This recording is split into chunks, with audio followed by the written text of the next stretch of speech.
Okay, I bought more shares. I invested more because there's fear in the market, and that is the best time to invest, as I've always said. When there is fear, when there's blood, when people are going crazy, you do the opposite of what they're doing.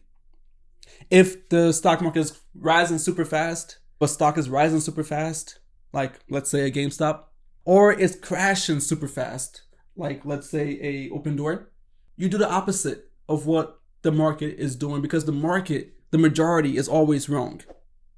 In the long term, yes, the market is efficient and things make sense. But in the short term, the market doesn't make sense at all times. And those inefficiencies are where you go and you find your money makers. When the market is inefficient, that means that there is a mispricing of securities, of assets in any market. Same with the real estate market. When people are saying, oh, the interests are too high or the price is too high, you say, okay, then what's good here? Because others are still buying. The market has not completely fallen apart, so there has to be some good here. There has to be some sense to be made here. So what is it? And so in the stocks, in your stocks, the sense is your conviction. It's your research. What do you know about this company that the rest of the market is ignoring? That they can't quite see because they're so fearful. They're blinded by their own fear. They can't get through the cul-de-sac. They've fallen off the cliff because they haven't taken the time to actually do the research. And all they're doing is following the crowd. As we are, we're human. We're animals.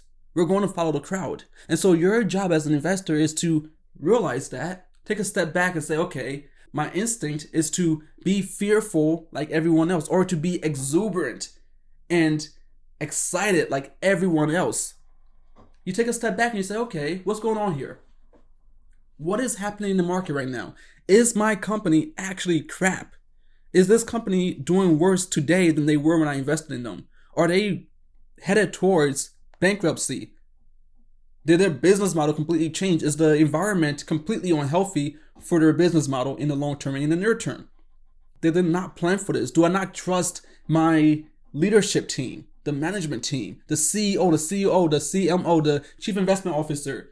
All these people, the board of directors, do I not trust all of them just because Joe said that this stock is worth 5 times less than it was last month or last year? Because Joe and Sandy Cheek said that the stock is crap now, I'm going to sell because of that? Despite these people, these very smart people who are in the business at all times, buying into the company more and more and continue to do what they've been doing and hitting the marks they said they're going to hit, do I just believe that this company is now vaporware? That they can't navigate this situation?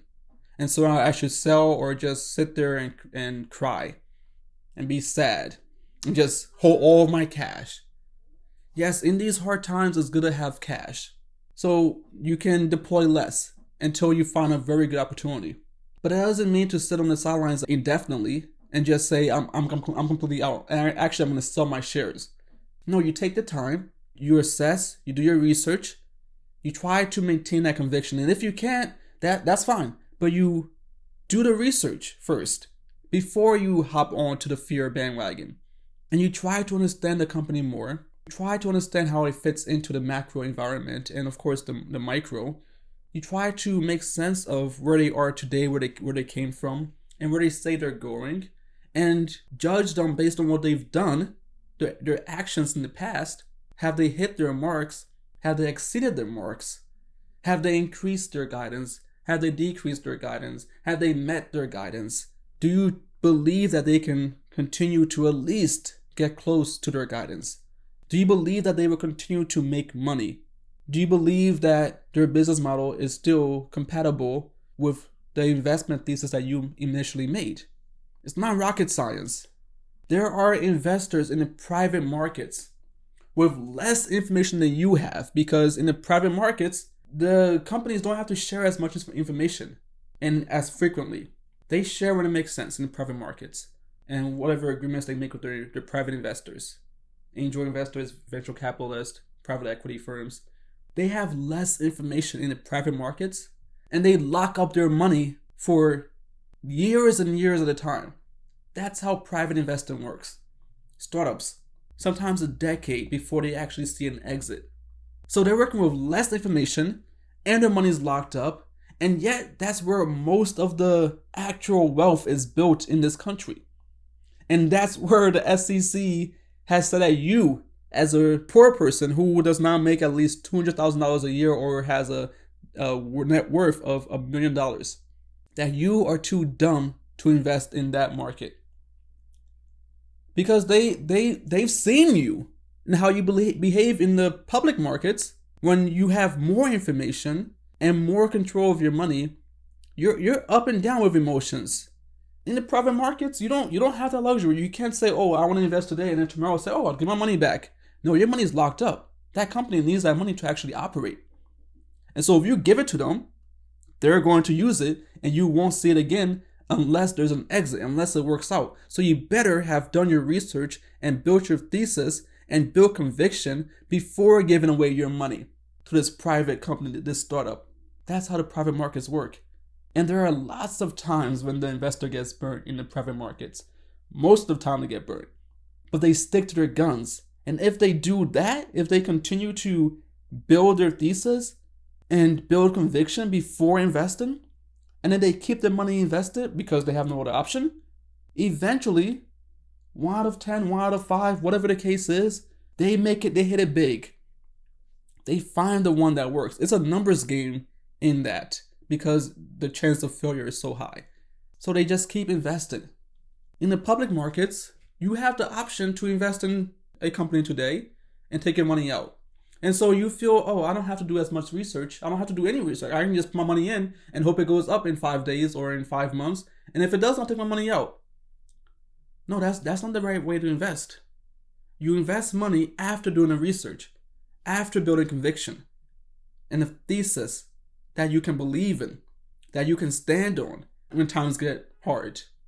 So that when times do get hard, you can look back at that thesis and say, okay, I wrote this and this has happened and it fits into my thesis.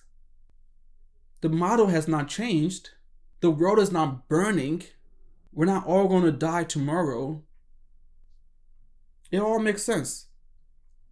Okay, I can sit for another year.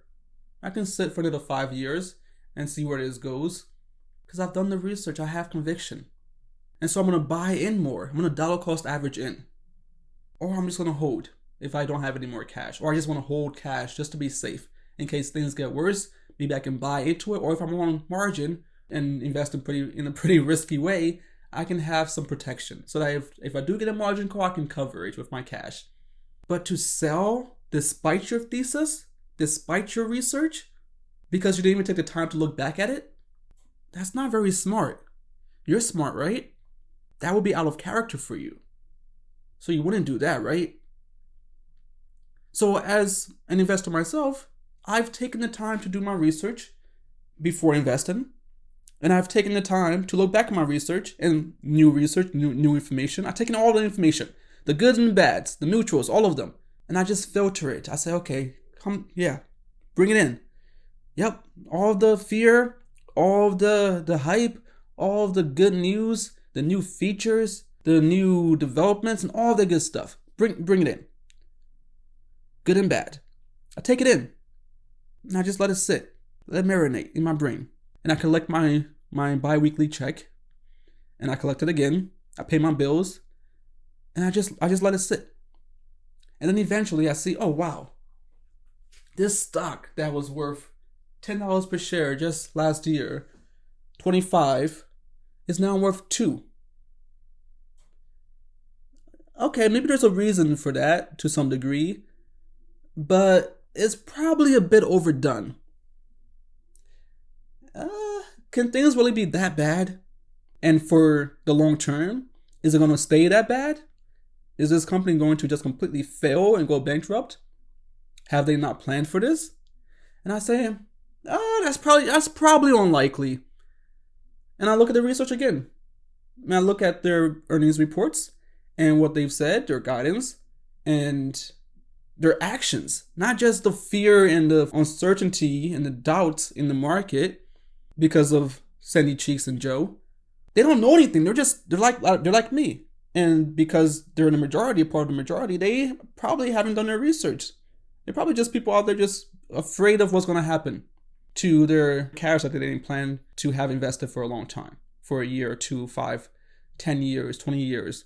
They didn't plan the same way I did. And so I say, okay, what is the good news here? What is actually going on here?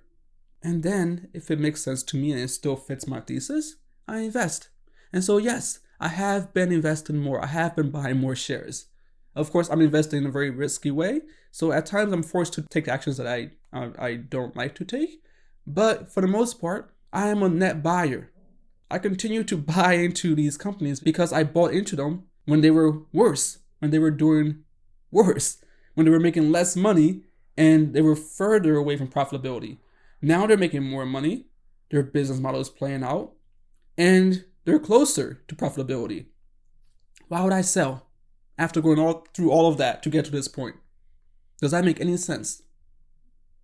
The only time that would make sense to sell is, again, if I'm forced to sell or I didn't plan for the downs, because line doesn't just go up, it goes down too. Like I said, stocks go up and down. Some people believe that stocks only go up, but no, they go down too. And so you have to plan for that. And so I knew, okay, this stock will probably go down. It definitely will go down at some point. What am I going to do about that? Does my investment work if it goes down in the short term? Yes, because in the long term, as a long-term investor, I believe the long term will see it go up higher than where I bought it for. That's why I invested. I have to let that play out. You have to let that play out. You don't make money by getting in and out every single day, every month. You make money by investing and holding and getting appreciation.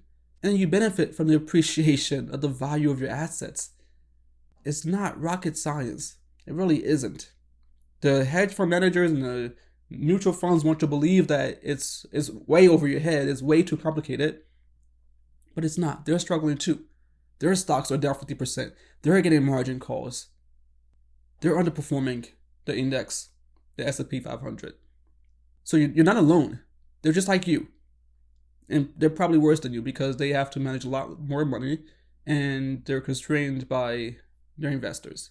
But you're a single person. You're going to make all your choices.